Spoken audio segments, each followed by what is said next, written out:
gun. Take it on the run, on the run, on the run. Hear them calling you and me, every son of liberty. Hurry right away, no delay, go today. Make your daddy glad to have had such a lad.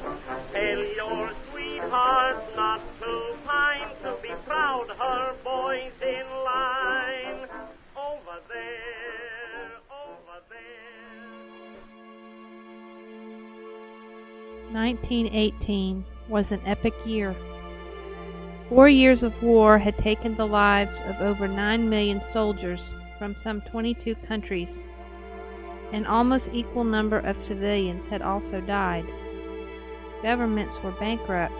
Cities and towns were in ruins. Everything had changed.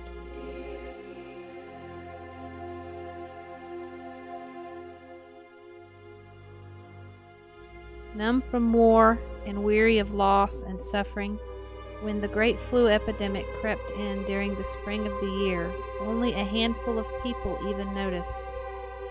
The medical community had only just begun to learn about bacteria and germs. Cleanliness, both professionally and in private homes, was not as paramount as it is today. Influenza, pneumonia, tuberculosis, and even simple diarrhea were widespread, common, and deadly. As a result, the life expectancy of an average male was only 53 years. 1 in 5 children did not live to their 5th birthday. Diphtheria, measles, scarlet fever, and whooping cough remained virtually untreatable.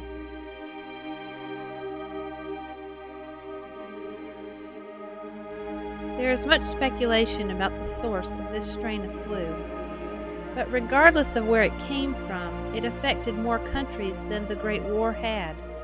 It killed more people than the Great War would. By its end, an estimated 20 million souls would die. Entire towns and villages were wiped out. Whole families were gone. And this strain of flu, unlike others, most affected healthy young adults. Instead of the weak, the young, and the old, took the very ones who were fighting.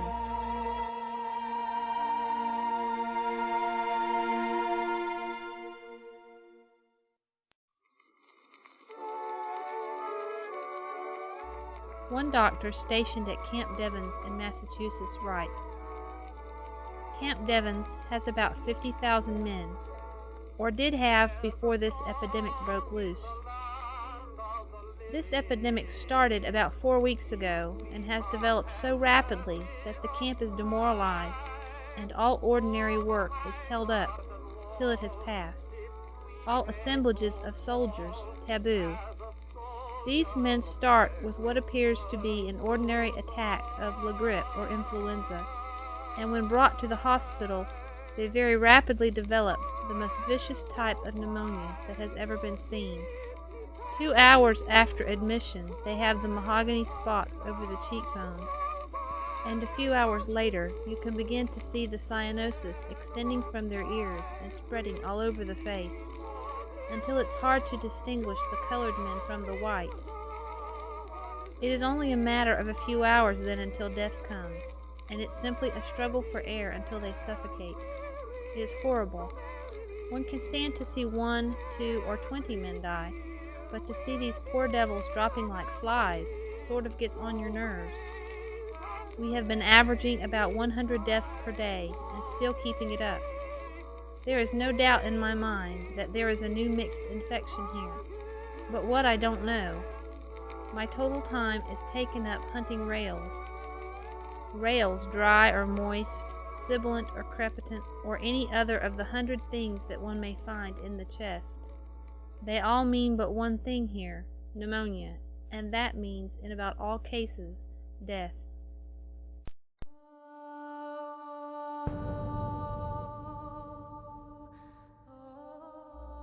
Statistics say that 20% of the world population suffered from the disease. 7 million died in India, 250,000 in Britain, 400,000 in France, 675,000 in the U.S., Deaths were reported in Africa, Asia, Australia, and all over the globe. Up to 50% of those who contracted it would die. It discriminated against no one, but took men and women, poor and wealthy alike.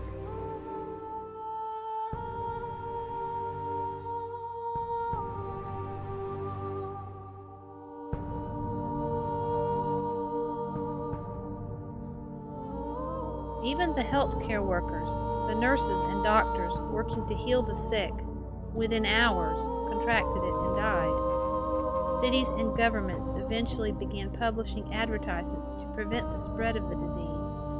They recommended wearing masks and even passed laws against spitting in public.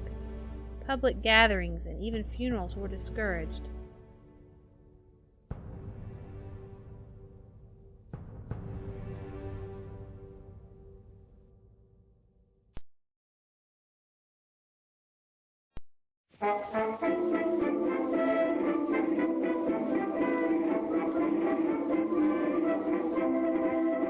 Though you're leaving me today, never fear. In my thoughts you'll always be ever near. There's a tear in every eye as the boys go marching by. By the end of the year, the epidemic finally began to ease. It would linger some into the following year and return again in a form during 1920, but its highest toll was taken in 1918. Yet despite the greater numbers, the shadow the Great War cast lingered longer in people's memories. Whereas influenza swept in and out of communities quickly, the destruction of the war had come about over a greater period of time. It was more visual and ran deeper.